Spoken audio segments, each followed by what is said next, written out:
Oh, Okay, you just do this. I guess so. The switch.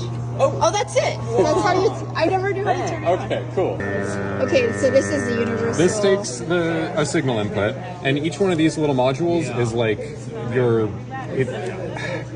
Each one of them outputs either like the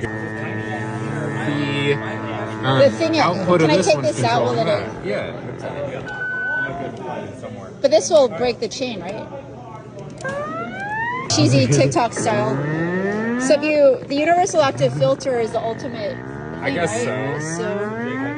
So yeah, this has to be Showing me a connected couple of here. things instead of so it's Okay. only one. Yeah, but this on has to be socket. here or it's not going to work, right? And now the output of this can control that.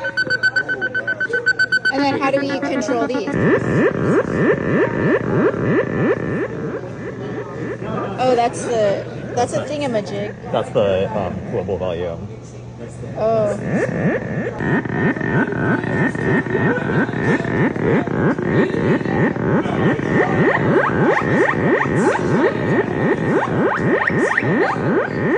So the mixer has to be plugged in at one of these. Yeah. Well, Okay. it doesn't have to. I mean, this is just, you could also plug it in somewhere else. Like, Okay, but it has to go on the universal active. Oh.